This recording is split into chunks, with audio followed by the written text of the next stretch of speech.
My guest is a writer who has worked and appeared in numerous TV shows. He is behind Phenomena magazine, a free online publication. He is also a freelance journalist for a number of magazines and newspapers, and has had several publications of his own. Without further ado, I would like to welcome Steve Mera.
How do I get started in a subject like this?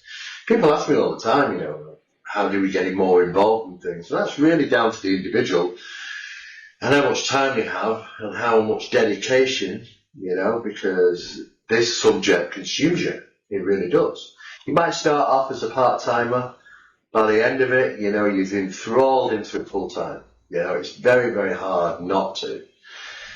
For me, though, I was interested in the subject through my father, because he had numerous different books.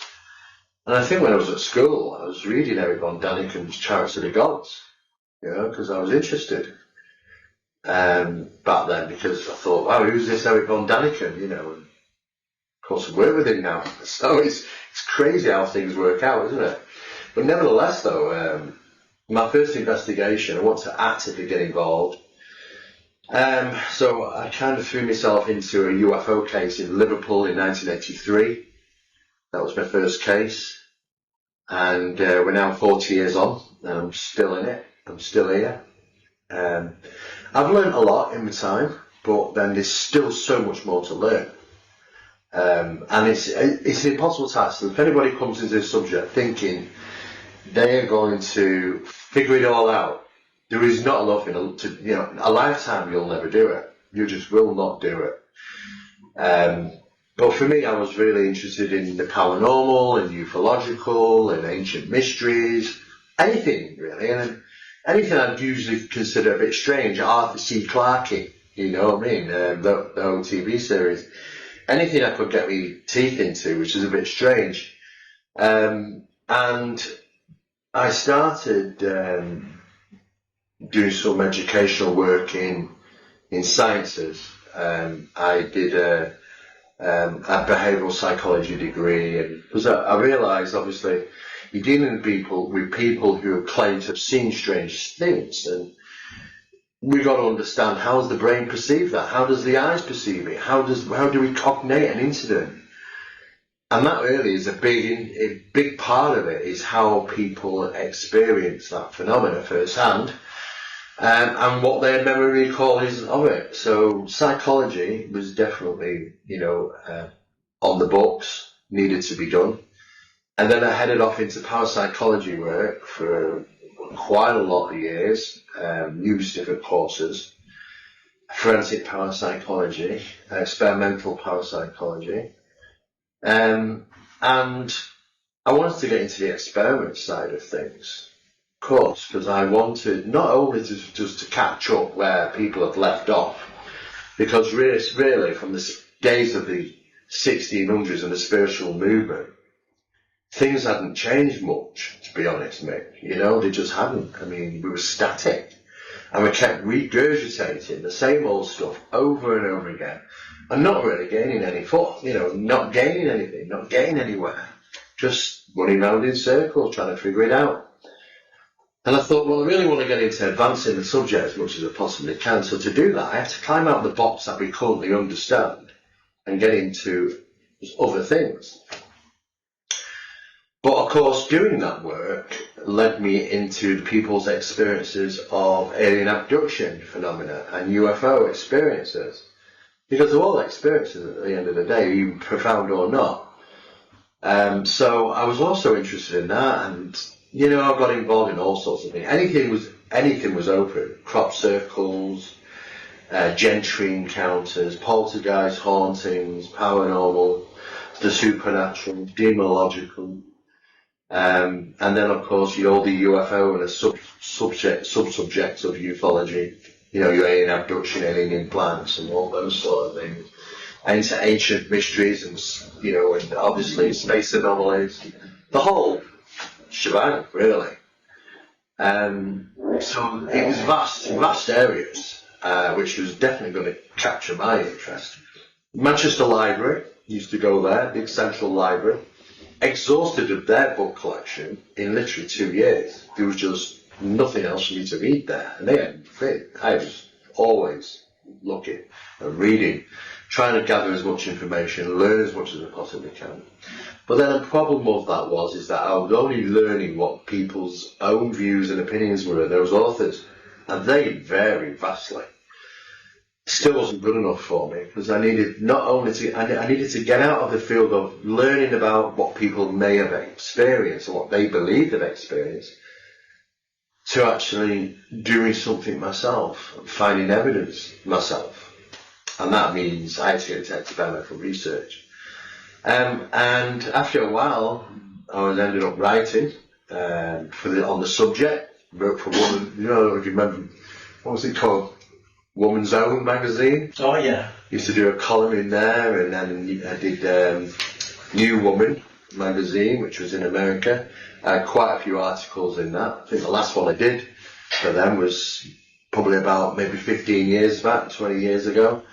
There was Nicole Kidman's article and mine right next to it. And then you get noted after doing a lot of that type of writing. I ended up writing for a lot of television and being involved. So I did little bits and bobs with Strange But True, Michael Aspel. Yeah. And numerous different other shows. I assisted with research for numerous television shows, even Most Haunted, but only on the research side, because I have my own opinions about Most Haunted, like many others. So of course, and it's a shame, because I know those guys very well. I know Carl and Yvette, and but at the end of the day, it's entertainment. But the true fact of that is that they occasionally did capture some stuff which I believe was authentic, just by being in those locations over a long period of time. So the chances are it increases the opportunity of capturing something authentic, and occasionally they did, but then I heavily got involved, and then one day it went from me writing a lot about these TV shows into being in front of the camera. I was very nervous first time, years and years back. Thought, oh my God. And it was okay, I pulled it off, it was alright, it was enjoyable, it wasn't something I was planning to do, and it just picked up from there. And internet helps because of the internet movie database, IMDb. Puts your profile on there and all the things you've filmed and been involved with. I'm an executive producer of numerous different documentaries and films myself. And after doing about 400 different TV shows and stuff all over the world, sometimes hosting them, sometimes just appearing in them, sometimes I'm just providing evidence or research, they ended up being picked up for numerous different TV series. I mean, the last one I went for was at Ridley Scott Studios in London. Now, many people know Ridley Scott, of course. So I've done quite a bit of TV, and I still do bits and bobs. I mean, I'm working with a bigger Hollywood company next week, starting Monday, for about a week of filming, along with Barry Fitzgerald. So we've got plenty of stuff to do, and it's just constant. I still write as much as I can. I've authored about 6 or 7 books now. No time, it's just time. I mean, there's the UFO UITC course, which we wrote, which is the most comprehensive course in the world on the subject of UFOs. And And we've also got the paranormal one and a metaphysical course in the making. It's just all the time it's associated, because like I said, it's never a dull moment in this world, of this subject, because it's rather television, podcasts, radio, writing, courses. I do international lecturing. I go all over the world, travel all so many different countries. I can remember them all. But my research has taken me overseas, investigation, myself, along with Barry as well. I've been investigating all around the world, just various different types of phenomena. I've been involved in some very high profile ones. Then I got into being a spokesman for numerous documentaries and movies. So I've worked for Fox TV in numerous different series, always subject related, of course. Hammer Productions, which used to be Hammer House of Horror, the old movies. They're Hammer Productions now. I've worked with them. I worked with them with a movie called The Quiet Ones, and it's kind of loosely based on my work, the character, parapsychological work, and they made it into a movie, The Quiet Ones. It's very good. So I've always been involved in stuff like that, and so really, my investigation and research, I still do active research and investigation. I've done probably over 800 hauntings, and numerous different other stuff over the years. I worked privately for contracted services for 16 years on corporate cases. These were business offices, supermarkets, office blocks, housing associations, councils around the country. In fact, we provided them with a protocol document how to deal with this problem should tenants report disturbances. And acting as the clients, we wanted to make sure we protect them, so we wrote them a protocol on how to deal with those things, which is, I believe, was circulated and put all around the country, which are all operative working on. They have that as a blueprint. I think the last one was Stirling Council in Scotland, which I met with maybe six years ago, about the protocol and how to deal with things. And there is a certain way of how to deal with things, because tenants have more rights than landlords now. And according to the law, basically, is with tenants, is that the landlords have to produce a livable home for which they pay rent for.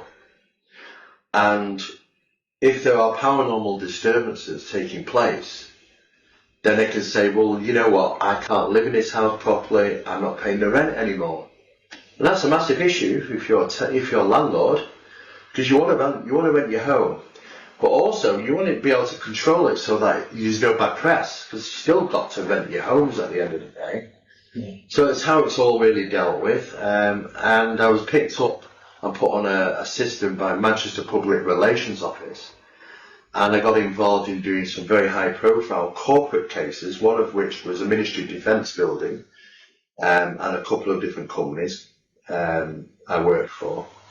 It was a 14-floor building in Manchester, and there's about 36 of us on that investigation.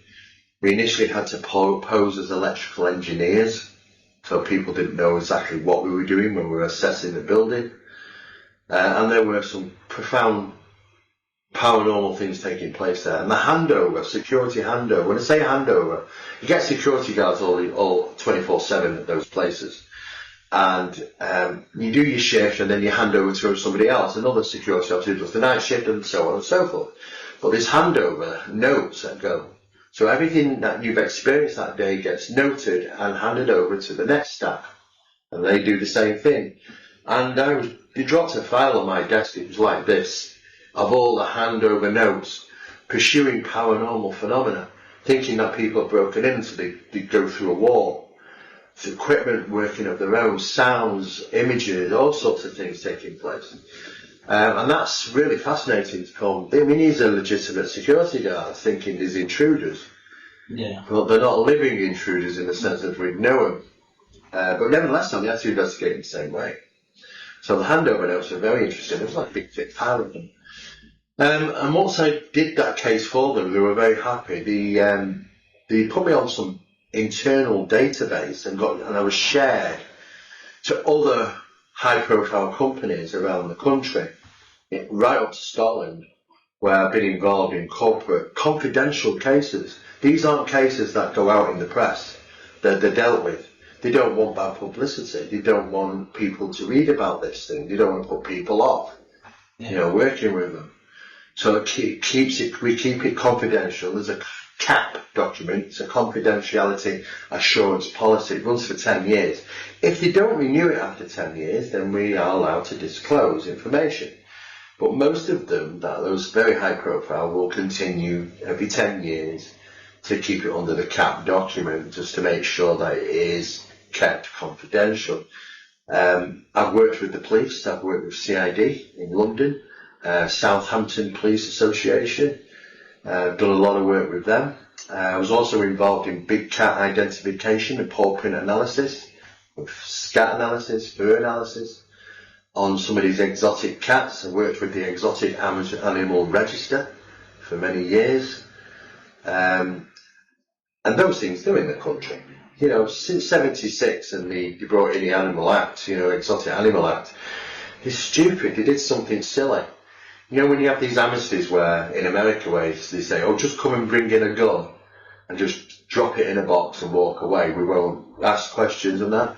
Well, they should have done something like that with these exotic animals, because in the 1970s, early 70s, you could actually go to London, and on the streets of London, you'll see somebody walking a leopard. It was just absolutely crazy. So they brought these laws in. If you've got any exotic animals, then we don't want them in country. 12 months later, they put out, if you have still an exotic animal, then you'll be fine. There's no amnesty about who you're going to ring to come and collect them. So a lot of people just went up onto the moors in the summer and released them. They thought, no, it's too risky keeping them. Let them go back to the wild. And the thing is with wild cats is they're highly adaptable, probably one of the most adaptable animals on the planet. And they learn how to survive the cold. They learn how to survive the heat. I mean, wallabies from Australia were introduced to the UK years back. They're all up in top of Buxton in Derbyshire. Yeah, we saw some. Yeah, I've seen them myself, and they live up there in the cold, in the freezing. But they adapt, and wildcats have adapted. They're using train tracks to travel vast distances backwards and forwards. Especially tracks are not used very often, or not, not used at all. And they're coming into rural areas, and people are seeing them. But it's not like, oh my God, we've got to go after them, because that's what we try and deter. These animals are more scared of us than we're of them. And they're just trying to survive. Yes, they can be associated with animal kills. Usually it's a big giveaway, because cats tend to go for strangulation on animals, and then we can usually see bite marks around the neck area. And anybody who's investigating animal deaths will have a good idea of what could be a large cat or predator of some sort. Of course, some of them aren't, and I've been involved in some of those things which are a little unusual, when we talk about animal deaths, and not just animal deaths, could even go as far as saying, even people have been found in certain conditions which reflect the same phenomena as the cattle mutilations and things. I know of at least 5 cases I was introduced to in closed room meetings many years ago with a number of other specialists, seeing photographs I wish I'd never seen, to be honest with you, bothered me, took me months to get it out of my head. And knowing that these people are still listed as missing, and I know I shouldn't be in that privilege. I shouldn't, as a researcher, I should not have the privilege of knowing what's happened to their sons or daughters when they still think they're missing. And that doesn't sit well with me, and bothered me for a long time. So yeah, I wish I really wasn't at that meeting, but I wasn't expecting to see that. I was thinking it's more UFO oriented thinking. I was going to see some great photographs of UFOs, but it was alarming and worrying, and I do know those incidents, though, not, a lot rarer than the animals, do happen, and there's a lot of hushing up about that, to be honest with you. 360 UFOs, environmental phenomena. But then I thought, I'm exhausted. I can't go no further. I need to find out myself what it's about. I ended up in the parapsychological circles being involved in numerous experiments. 19 experiments, 2 of which have only been released to the public. Still 17 that have still not been released to the public. I know the reasons why they've not been released to the public, because they're not ready with some of that information. The UFO phenomena ties in directly to that, because people think, well, how do you get from UFOs to the paranormal? Well, you know what, the first type of UFO contact with these beings, entities, aliens, if you want to call them that, they have many different names and many different faces, first appeared around the seance table, not UFO orientated at all. Happened to Aleister Crowley, with his manifestation of land in 1908, I think it was 08. And that shocked him. Happened in the skull experiments. I was involved in some further studies, which was referred to as Phenomena Project. Though I do know associates and friends which were involved at very high levels in the skull experiment. I knew Robin Freud very, very well. And even Robin said, off record, we won't find it in his books, that the entities that turned up, which were non-human, never left. They never left it. Even after the work of the seances, even after closing the circles down. Didn't leave. And this problem can occur when this is the only warnings I have with people who are heavily involved in this subject. So sometimes the phenomena can have a sting in its tail. Don't get me wrong, it's fascinating to see and experience. It's wonderful. The experience of experiencing something like that is tremendous. What we tend to throw out is reasoning. We tend to ignore what our body's screaming out and telling us. We have the fight or flight mechanism built in us, survival sense. I say rely on it. I try on any official investigation to deter from taking refined sugar into my body for about 72 hours. Because refined sugar causes adrenal weakness.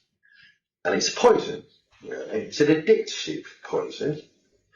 And we all like sugar, don't we? So the thing is that when you're out there, I need to rely on me, not this, and how I feel in that environment. And if my body suddenly goes, and look, paranormal investigators have had this before, the goosebumps on the arms, the hair goes back on your neck, the feeling of a presence, something, that's your survival sense. It's an old, ancient survival sense. Rely on it. It tells us things.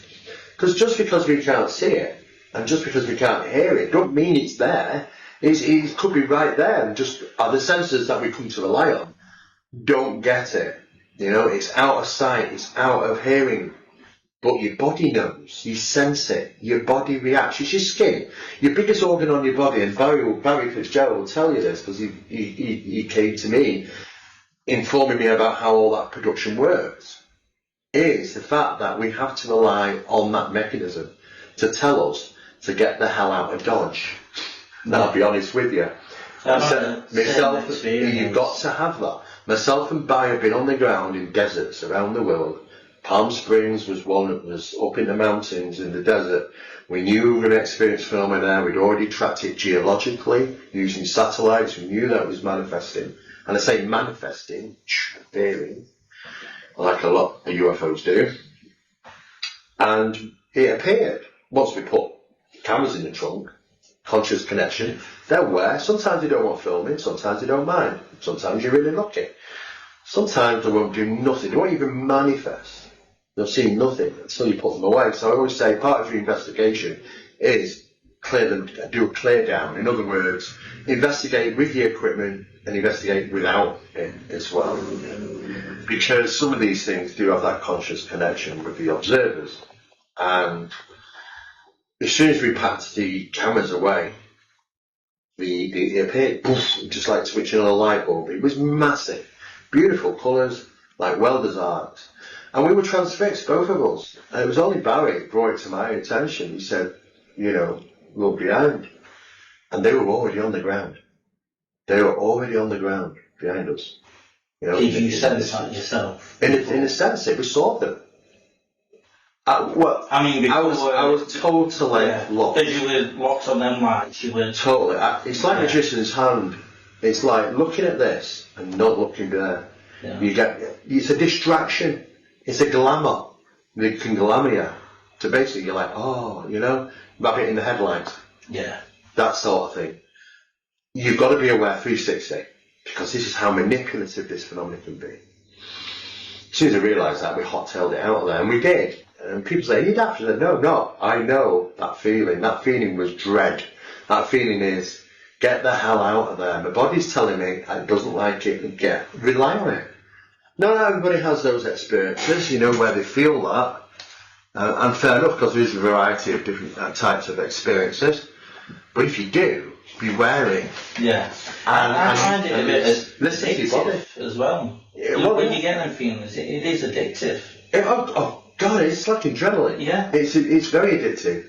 But the problem is, and I've learned this over 40 years of doing this work, especially over the last 10 years, and more so with Barry, working with Barry Fitzgerald, is that we now have to take respites in our work, because sometimes when we press too much, I'll give you a typical example. Myself and Barry were both working on research on Sumerian demonology. Sumerian demons are dogmen. That's how they're seen. That's how they're described as. There's statues to them. They're dogmen. And it's basically ancient Sumerian demonology, and we were researching heavily in that. And we did a full day where we were really into it heavily. And both of us got a slap on the hand for that, because that night, all hell broke loose in my house. First thing I did in the morning was ring Barry. Before I could even tell him, he was telling me all hell broke loose in his house. We learn to realise, and sometimes when they don't like it, because they know what we're doing, they're not daft, they know, they can read our bloody minds. This is a problem. There's no mistaking it. There's no, when people are sat around a seance table and think they're talking to great Uncle Albert, you've got to always consider that the phenomena can tell you exactly what you want you to hear. And it's obtaining it from you, because you're there. And we know this as evidence, because we've been to the point of long-term studies in this field where we've been allowed to ask questions. And before we've even given the question, they've delivered the answers. They know what we're thinking. This makes it a massive problem on clarifying, is there an afterlife? Yeah. And this is why, because people are banging their heads against the wall saying, how can the parapsychological departments ignore that? They still believe there's no evidence for the afterlife. Well, that's why. Because there's deception. Yes, if you want to ask them, they know that we're communicating with intelligent entities of some sort. Is it the dead relatives, spiritual people? I don't know.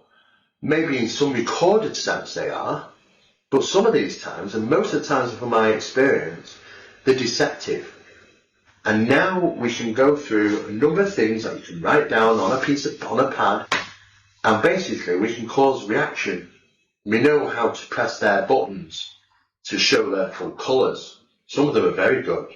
Some of them have gone on for years. There's one guy who was communicating with his alleged dead brother for 27 years, and it wasn't. He realised eventually one day it wasn't his brother. After 27 years. Time's different for them. How did he get to that realisation? He confessed. Oh, right. And that, he was like, mind-blowing for him. He couldn't understand what the hell. But, so... When you think about that, and these people who go to mediums asking questions...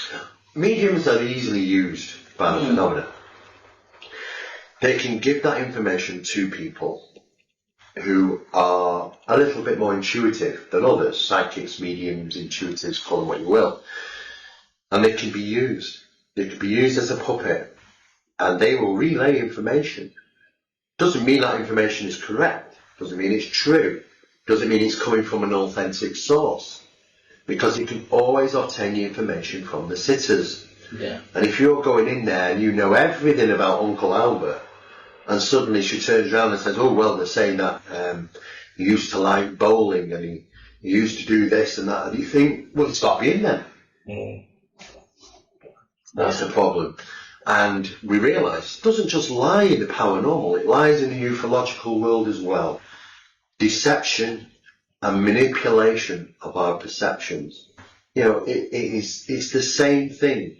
This phenomena that presents itself as the paranormal, if we consider it earthly, then we would say it's an ancient earthly phenomenon. If UFOs and UFO entities are coming from some more than vast distance of space planets, I'll show you they're not, then what's an extraterrestrial source having to do with an ancient earthly phenomena? Shouldn't have the same, but we do. They are connected. They're one of the same source. It's just a different mass. It's just a different interaction. So the biggest problem is that people thinking that they're here to save humanity, planet Earth. We know that's not the case. We've already gone past that problem. You know, 25 years ago we should have been doing something. It's too late now to save planet Earth, unfortunately. I'm not going to tell people that. But and it's a rolling system anyway. You can't press the button today and think it's all going to stop. All the damage to planet Earth. It takes 25, 50 years anyway. And the reasons they know this is because they're already spending a lot of money and time and effort into looking for new planet Earth and saving our own. They're not going to save our own planet. So the aliens aren't here for that. And they're not here for us. Save humanity. Masses, millions of people that die fighting each other on wars. You know, they don't even put a stop to it. They don't care about that. You know, quite happy to sit back and let us diminish each other. So what they're here for, they're here for their own agenda. They're doing exactly what they want to do. Sometimes people will say, well, I had a good experience. Well, how do you work out a good experience? Because it wasn't a bad one. It's just agenda. You know, if the police officers come to your house to arrest you and question you about some incident, if you've done it or not, was it a bad incident? Was it a bad experience? Or was it a good experience? It's all down to agenda at the end of the day. And what people will perceive it to be. Sometimes they're really nasty. You know, there are injuries and death associated to UFOs. Those incidents get highly swept under the carpet. It's my job and Barry's to lift that carpet and reveal them, which we have been doing over the years. Level playing field, that's what it needs. It's not like we're pro, you know, we're into all the bad stuff. You know, we just want a level playing field. We just want to say, look, if you come into the subject and you're interested in UFOs, then there it is. Take it or leave it, good and bad. And it's the same for the paranormal, because it links into demological stuff, there's nasty stuff, this hitchhiker phenomena. I'm not on about phantom hitchhikers that you pick up in a car, I'm on about things that trap back home with you. Things that intervene into your life and cause problems sometimes, you know, it's the pain in the arts. Well, they really are, honestly, sometimes. On that note, didn't you have an experience yesterday or this morning? Yes, last night. Yeah. I was sat in the kitchen, and about 3 foot away from me, and Jackie sat with me, we could hear, sounds like a child humming. Nothing there, but we both know it's a child humming. You know, it just happens. The problem is now with my door, that door, whenever I've opened it, it'll never close, Nick. Never does. You know, if you get intertwined a lot into this phenomenon, that door stays ajar. So every now and again they come a knocking. And sometimes they're nuisance, sometimes they're a pain in the arse. Sometimes they're not nice at all. You know. But we've learned to recognise that over the years, myself and Barry, know when to have the respite. And we have to have a respite. You can't constantly be at top level interacting with this phenomenon on a regular basis. Otherwise, it's designed to draw you in. It gives you little pieces of intriguing information designed to draw you in. Come tomorrow, come the next day, come the next day. And what you know, what you don't realise, it's getting under your skin. And it grabs you. And that's the problem. So we have to do things in digestible chunks. And that's how we do, myself and Barry do our work now. In digestible chunks, because some of the stuff we're involved in is really pretty heavy stuff right at the core of the phenomena. And sometimes it just doesn't like you sniffing around that and lets you know. It fuels the fire in our cases. Not that intelligent, are they? They're not intelligent enough to say, let's not do it, because if we do it, they'll know that we're on the right path. Not that clever then, are they? You know, but at the end of the day, though, we know it fuels the fire. The textbook, they're just absolute textbook, this phenomena is. It's like there's a mechanism, they always do it, they can't help themselves, you know, there are set things to do. And it all encompasses the cryptid phenomena as well. Cryptids. We don't know what's going on. There's infrasonic sound is taking place through cryptid sightings. People don't know it because they haven't got the equipment to, you know, they know our limitations of what we can hear. Fear frequencies are generated at 19 hertz. Causes you to feel like terror. Absolutely unwanted, unknown where it's come from, absolute horror, terror feelings. That is the fear frequency. It's being generated within us by the phenomena to make us absolutely petrified. And it plays games in that field. It likes to scare the hell out of us. Are you aware of any cryptid attacks apart from saying it might be animals and stuff on humans? Not many. And not many are not that I come across. Because it's playing the field, it's playing the game. It's like, we'll scare you to death and we'll enjoy doing it. And they can. I don't think people can go out there and say, oh, well, I'll be fine. It can happen to anyone. And you do not have control. People think that they've got control over the mind and body. No. This thing is a master at doing that. It's been doing it, sat in the shadows for thousands upon thousands and thousands of years. It knows how we tick. It knows how to manipulate us. It knows what scares us. It's true. It's brilliant. It's very clever. And don't think anyone's going to outsmart it, because it knows what you're thinking. It knows exactly what you're going to do. They know us better than us. Well, I've been in that situation where I thought, you know, no, if I came across anything like this, it's not going to bother me. Until it actually happened. Until it happens. Well, right. I don't mind skeptics. I don't mind people who come to me and say, I don't believe in it. Well, that's fine, because I started in that subject, and I did pretty well. I did 12 years in this subject. From 1983 to 1995, it's 12 years. And I thought I'd had it covered. Sorted it all out, rationalised it, know about these. I was going to be the next Philip Class. I was going to come in and say, I was going to challenge all the top researchers, all the people that we know. I'd say, well, it could be this, it could be that. That's what evidence you have. I would have been a great Philip Class if it wasn't for the damn incident that happened in 1995 in Rochdale. And that was a poltergeist case. I was asked by Rochdale Council to assist a family who were having what they said was poltergeist infestation in a prefabricated bungalow. Now, they were only really designed to be for temporary homes to begin with when they constructed in the 1940s. But they loved it, and they left them, and they'd lived there for over 10 years, and the family didn't want to move, and they were having these problems. Council couldn't suss it out, asked for assistance, and we went in. And we experienced phenomena first time. We've experienced water manifestation. It appeared. We had it even analysed by Northwest Water Laboratories to prove it's not rainwater, to prove it's not tap water. And it did so. We got the evidence to show it's neither of them. The conductivity level of that profound water was off the scale, 1,923 UCSMs. It's crazy. We know when the water's running through the copper, it's not that high, is it? No, it's only about, when water's passing through copper pipes, generates a charge, 70, 80, 90 UCSMs. It's normal. Yeah. We're talking 1,900, that is not normal. And it isn't tap water. Because there's certain things in tap water you can identify. This was not tap water. It wasn't seawater. It wasn't rainwater. What the hell was it? It was some form of water, but they couldn't identify it. If the guys can't identify it, the people at the lab, I can't. All I can do is document it and say, well, that's evidence. And it was intelligent. It moved around light fittings, missing light fittings, as if it knew that water doesn't mix with electricity.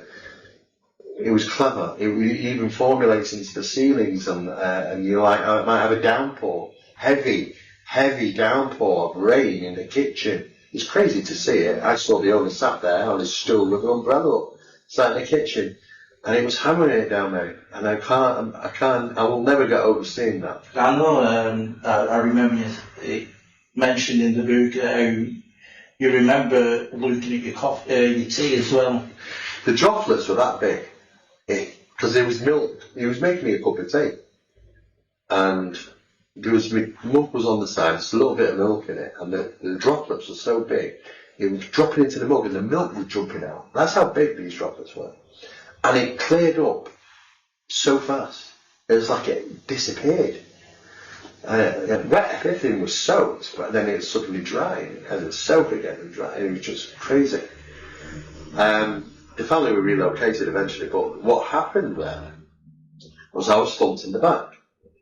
And I've told this story many times. It was unexpected. I was sat in a dark room with two other investigators, one either side of me, and I'm sat in the middle. These are two female investigators, both experienced in the study. And we heard a rasping breath or two from behind us, sort of thing, you know.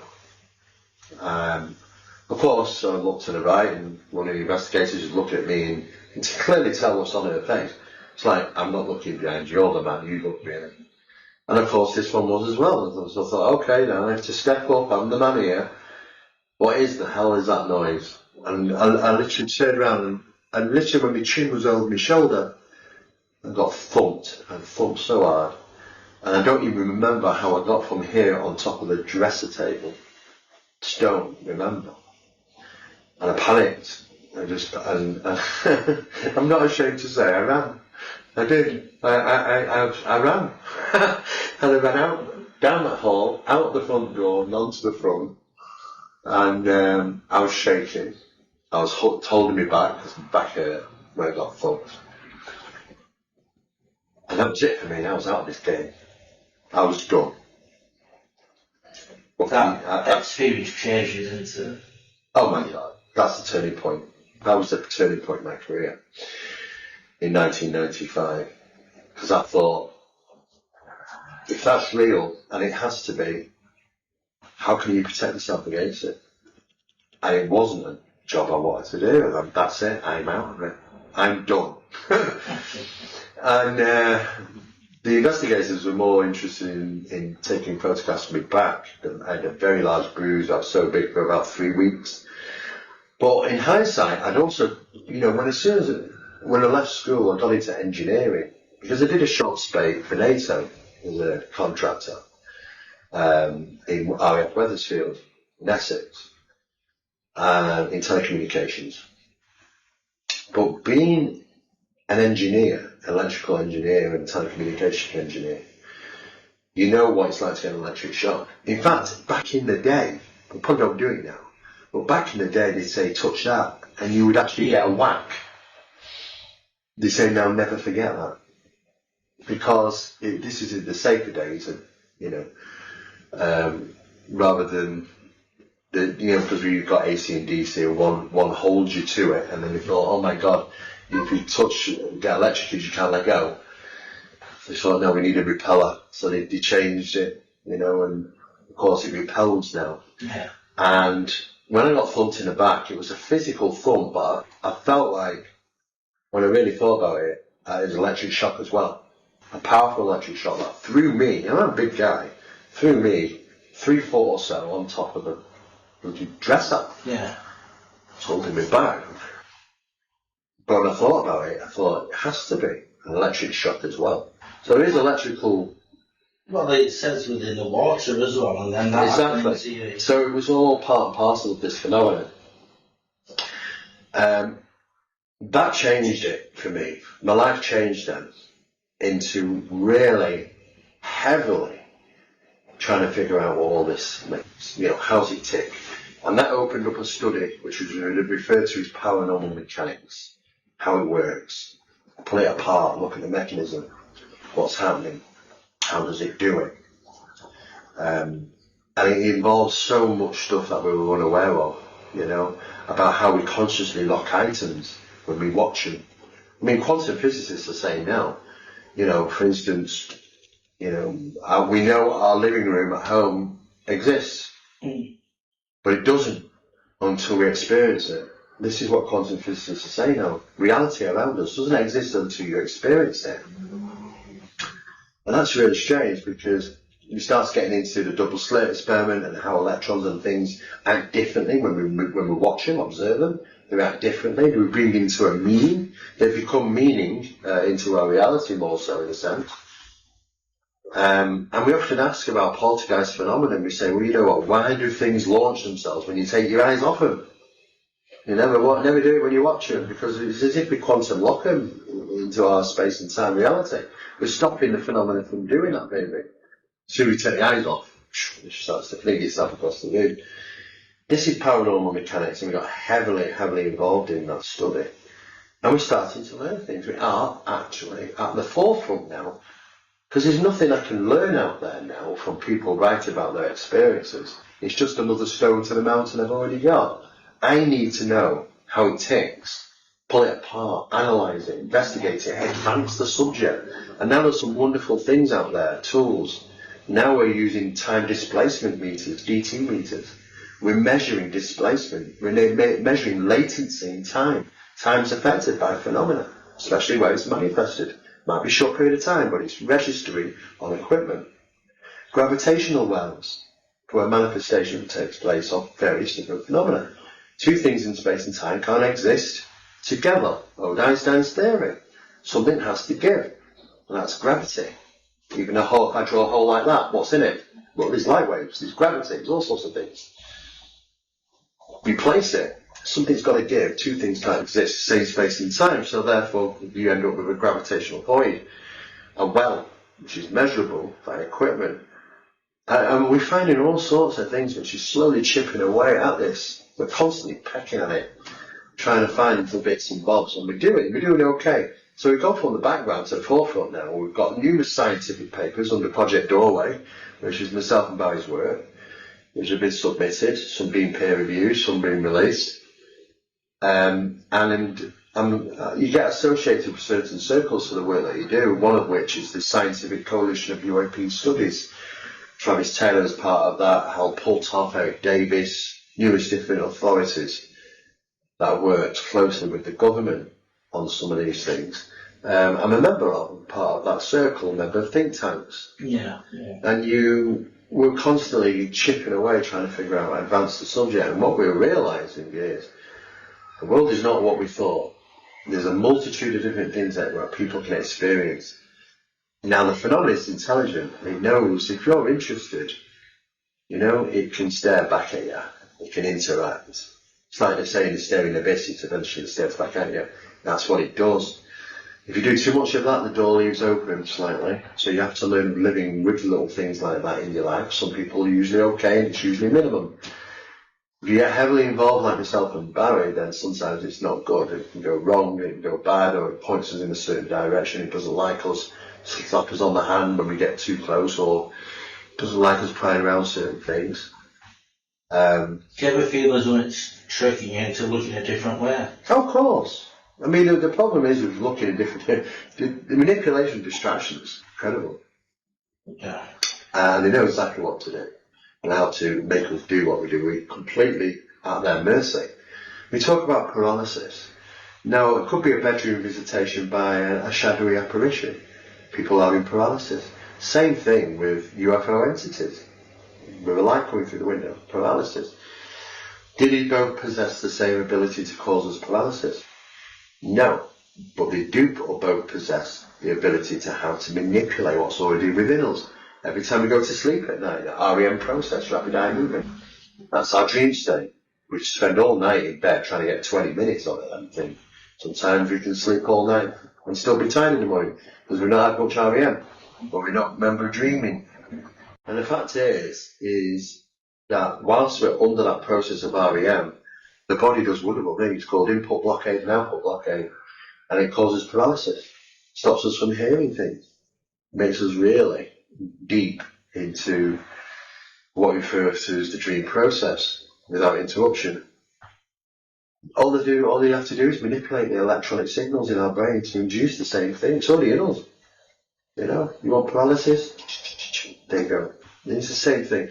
So, and the more we look into the physics in airports and UFO manifestations, same physics are involved. You can tell through the investigation and analysis of diathermic reactions on things. Be it biological traumatology in plants tested from the effects of a UFO manifested, or it's an airported bug in a home. It's the same process of physics. You've looked into the mug, like the mug, yeah, same physics that's involved. So why should it be if you're dealing with two different things? Problem for real also, paranormal guys don't deal much with UFO guys, UFO guys don't deal much with paranormal guys. There are a number of people that have slipped up and said things over the years, generals, military generals and specialists and doctors, and they've asked about UFOs and they say, well, how much do you know about sign phenomena? And you think, why would they even mention that? I don't think they've got all the answers. They've got a lot of the answers, not all of them. Because, like I say, there's a lot of this phenomenon is coming through from other realities. And the problem is, people keep going on about disclosure. It's not going to happen, mate. It's not going to happen. Because to disclose it, they have to tell you and me and everybody else on this planet that this phenomenon is right under our noses. It's intelligent. It listens. It knows. It knows us better than we do. It knows when to interact and how to interact. It knows how to manipulate our perceptions. It's very deceptive in its behaviour. It's ancient. And I have to say, it governs us. It's right under our noses. It can govern the skies if it wants to fly around in whatever. Yeah. We can't deal with that. How do we tell people that? We can't tell people that. So what we do is we generate another lie. And that other lie is, well, maybe they're aliens and they're coming from other planets and this is what they're going to do. I think I've not seen enough evidence for the extraterrestrial hypothesis. There's no superhighway of UFOs going backwards and forwards to Earth, I'll tell you that. Considering what the mystery is seen roughly every 10 seconds now around the planet on a daily basis, that's multiple thousands. When are you coming? There's no superhighway going backwards and forwards. Yes, it's bits and bobs, but no superhighway. And we'd expect that. They're manifesting, just like paranormal manifests, and go about the business. The problem for us is that we now have to put everything in one pot and we have to say, okay, it is feasible. Do not be dismissive of people that say, I've seen a dogman, I've seen a werewolf, I've seen a banshee, like I did it, at Winter Hill, it's crazy. But I saw it and I didn't see it alone. So it wasn't, a figment of my imagination. But I wasn't allowed to act normally at those times, like other people's experiences. Your cognitive actions are limited. And it limited me to not being able to react properly about the experience until about 10 minutes later. And then the same for the person who was with me. Does that, manipulates us so well. And it's interesting when you start to get into that you'll draw the comparisons. I know hundreds of comparisons between the UFOs and the paranormal. So much so that people have even put them into computer databases now in artificial intelligence. And even artificial intelligence, it said it's all the same source. Because there's so much connectivity, you can't ignore it. It's all the same source. What did it say? CRC, is it? It was an experiment that was done in Japan. It said the artificial intelligence, and this was after 3 years of inputting every single bit of data you can think, hoping to come up with some conclusion as to what it all means. So really, even expected reams of information, there's only a couple of lines, that it is all the same source. And that source has the capabilities of, here we get it, creating physiological constructs. That's real physical things. We experience it, so therefore it's real. What is real and what isn't, That's the problem. I'm a physical construct, you are. And if you can create them, then we can interact with this phenomenon. People do, be it a dogman, be it a werewolf, Bigfoot, aliens, you name it. The face is always changing. The mask is always forever moving. Phenomena, we track it by phenomena. Barry will say the same thing. We don't track it by its face, its image, its mask. We track it by the phenomena, and it reveals itself. It's the same phenomena, just a different mask. And of course now, angels didn't really pop up until Ezekiel came in. Ezekiel's realism. but everything's angels now, you know. And then you look into stories how angels appeared, and one of them whispered into the Pope's ears about invading Constantinople, so therefore he did, and put to death 380,000 people. You know, there's nothing good about this. There's just manipulation, and it's just agenda. And we're left scratching our heads at the end of it thinking, well, was it a good experience or was it bad? Well, nothing really happened, and he talked to me and he told me this, so therefore it's a good experience. You're just part of the narrative. There are people out there, and it's fed straight directly into them, that, oh, this phenomenon is good. So therefore they go and spread the word, because that's what they want you to do. It's all good, it's all nice, it's okay, don't worry. Engage, engage, engage. I've had lectures, we've done lectures, myself and Barry did a lecture in Arkansas, out in the sticks of the Ozarks, near the Bible Belt. Yeah.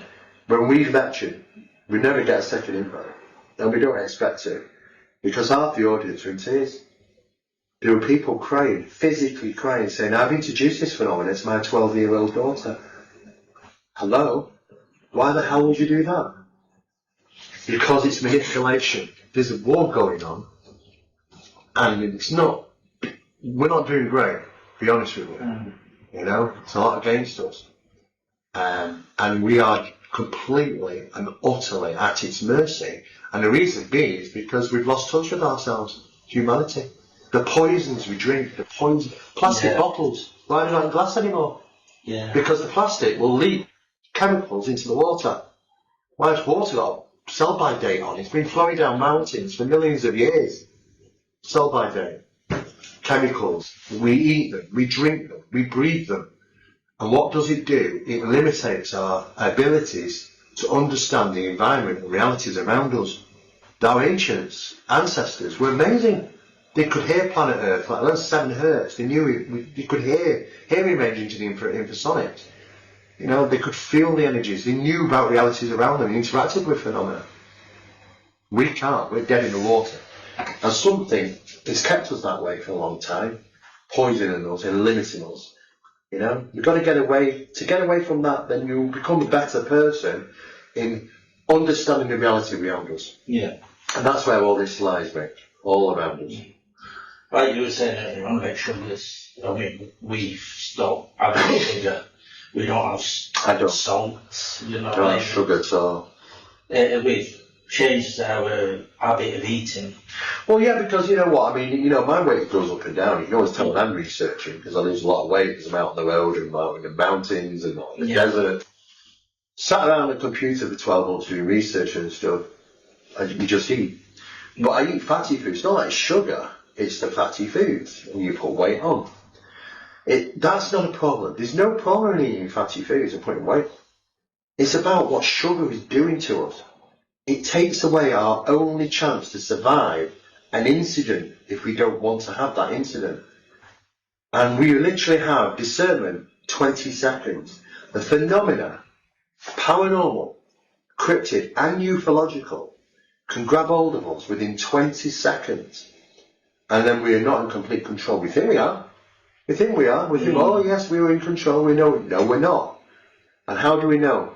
Because we've got these flow bands now. We measure our brainwave activity to our mobile devices whilst we're out and about and working, or doing experiments, or experiencing phenomena. It's interesting that how that phenomena changes us from our normal waking state, conscious state, into theta brainwave, which is manipulated state.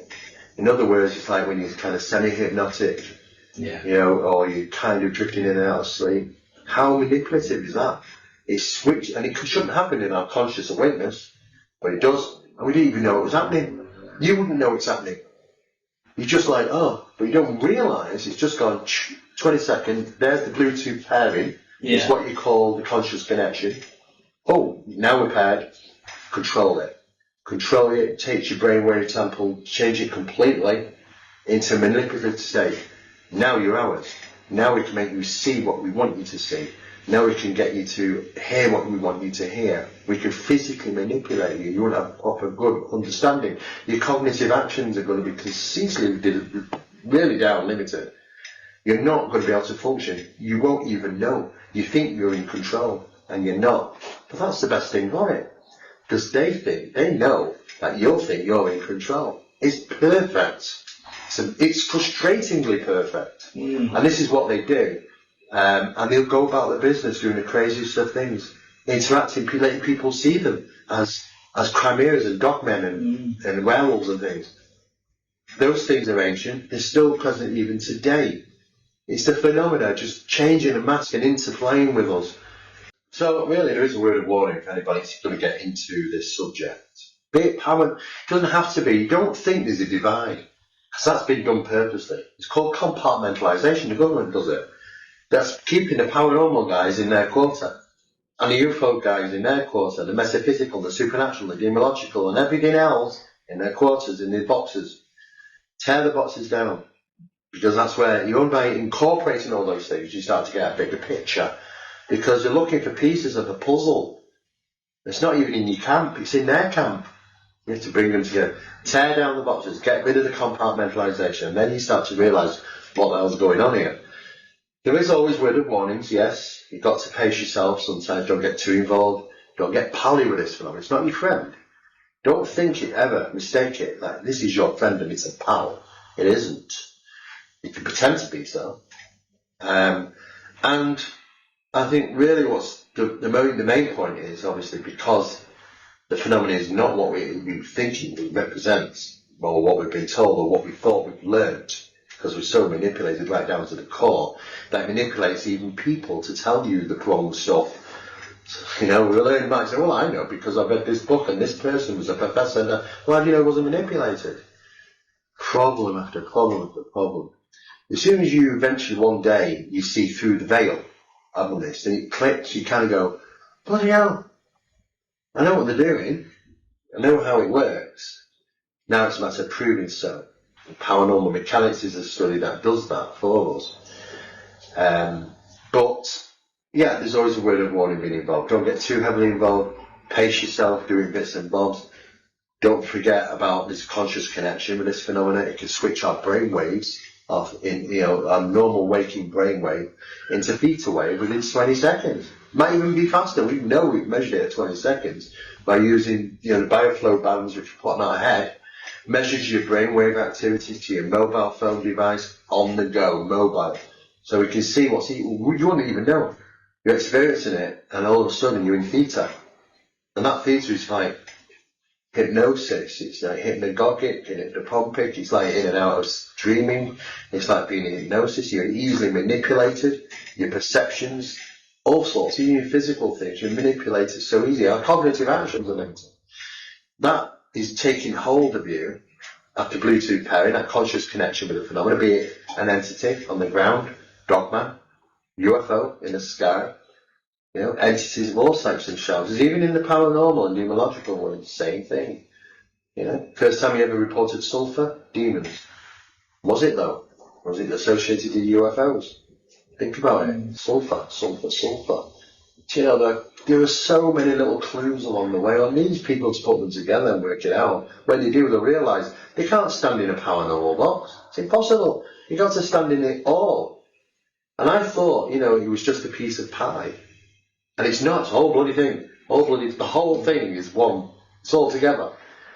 And I was focusing in this bit. And now it's that. And I got a better understanding for doing it. It took me long enough, though, obviously. But, we get there slowly but surely, chipping away at it slowly in paranormal physics and mechanics to try and work out how it works, where it's coming from, the other reality. Right under our noses. Completely manipulations anytime we want. And allows us to experience purposely with other people sometimes, just to do our heads in. It could be anything.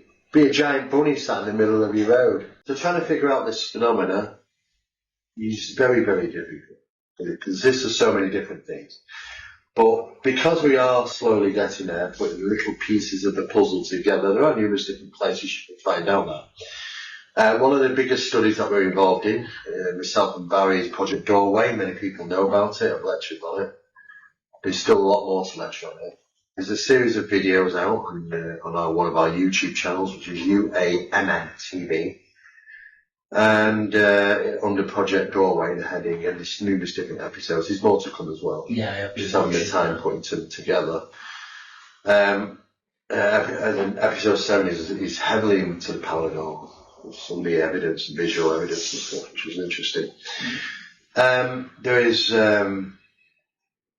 documentation out there. The Deception of Gods and Men, the book, which Barry wrote, is very good.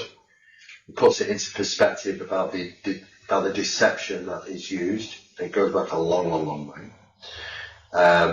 And it's also that we do a UITC course. It's a UFO course. It involves the paranormal. People think, well, you got paranormal UFO because it's all one same thing. You know, that's what makes it unique, the course. So people can find out a lot about how to investigate that, research that in a different way than normal. And we keep chipping away at it and putting information out, really. You can find details on me at stevemera.com, my webpage, or at phenomenamagazine.co.uk, which is one of the magazine that I own. It's in 12 countries, in 4 languages, about 1.8 million readers per month. And it's free. So people say, how do you get to do it so good? You know, why do you get so many? Because it's free. You don't charge for it. It's just about getting information out, really, and building networks with other countries and stuff, and information, getting that. So that's out there, and we have the Awakening Expos, of course, and we try and involve bringing forward the most current information we can on the subject. But you know, UFO and paranormal, you know, it's all, for me now, it's like all the same thing. It's all one thing now. For others out there, they'll still make that separation. You know, but if you really want to get a good understanding of the paranormal, you have to look into ufological. And if you really want to get a good understanding of ufological, you have to look into paranormal. But there are other camps there, demological, supernatural, the spiritual, the metaphysical. You know, these little bitty pieces that are also attributed. But you cannot you cannot put both feet in one camp. Otherwise, you're looking for pieces of information that don't even lie in your camp, lie in that camp. And you've got to tear those compartmentalized boxes down, look at it as a whole, and you start to see the connections yourself. You don't have to, you know, I've said to people, don't trust me, go and look yourself. And then you come back and say, you're right, you know, it's the same as that, and that's the same as that. Why should it be? How can they be the same? Well, it shouldn't be the same, unless it is the same. It's just bottom line, you know. And cryptids, yes, they're constantly reported around the UK, and all around the world. I've been involved in studying that. There's a lot more going on that meets the eye there, and they're very similar. See, how would I describe it? It's like a physical poltergeist manifestation of something, because it acts in the same way as pressing your buttons and inducing fear. And I'm sure these like fear pheromones, because when we produce them, it's, you know, what else can it get out? I asked Barry once, so what's he getting out of it? Maybe is it just shits and giggles? You know, what's he doing it for? Maybe it is. I don't know, but there is also an aspect of it that fear pheromones are produced. And poltergeists like to cause fear. Why? What's it get out of it? These creatures, cryptids, like to cause fear. Why did they trace you? Why did they track you? Why did they want to just scare you? You know, we've had incidents where these things have been chasing people, and unfortunately one of them falls over, the others carry on running, they bugger in, not staying around. And it got so bad that you enter into a position of just crouching up into a fetal position and freezing like an animal does. If I don't move, you won't see me, sort of thing. And he stood over him, and what's he do? It's like, don't know what to do now, so I'll just run away. Because every predator on the planet will track, pursue, kill. Track, pursue, kill. Every single predator we know is on the planet does that. It tracks, pursues, and kills. That's how it does it. It doesn't give up the fight, it goes for it. Except for these things. These are predatory, and supposed to be, if you look like a werewolf or a dogman, they're predators. They track, pursue, and then sometimes run away. Don't make sense. It's like the important bit is the fear generation. You know, what paranormal does, poltergeist do. It's the generation of fearing ones, and that's what it does. So, hey, another connection. All you got to do is look at them, break them down, start looking at them, and you realise what's happening. So the work's going to continue. We've still got lots of work to do. I don't think we'll ever get through it all. We're trying to figure it all out. But there's a lot going on that we misinterpreted. There's a narrative. There's a 70-year narrative that we've been fed over the years that people believe. Talking 5 minutes with someone's not going to convince them that the 70-year-old narrative is wrong. It takes time. It takes evidence. And we have to keep chipping away at it. So that's what me and Barry do. We keep chipping away at it.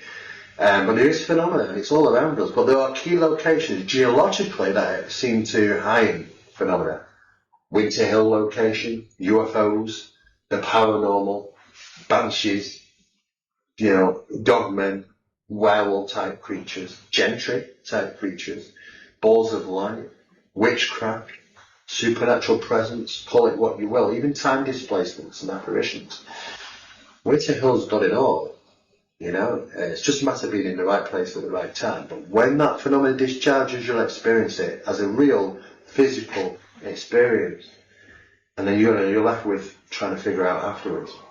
Well, I'll tell you, it's just part of it, of the bigger picture. The bigger picture is that this phenomena has places which it prefers, geologically, these places. And now we know how to measure them geologically to see where these footprints are. Sometimes we've done the other way. We've measured the geological footprint, know that this is perfect for a phenomenon to manifest, gone there, and experienced it. So we know there's that we're onto that there. But it's ancient, goes back. It's not nothing new. It goes back a long, long, long time. And they really do. They're no different than other people's experiences some thousands of years ago. Just how they expressed it was maybe slightly different. So yes, Winter Hill is only one of many locations in the UK that have those profound experiences. And they're really no different than they are all over the world.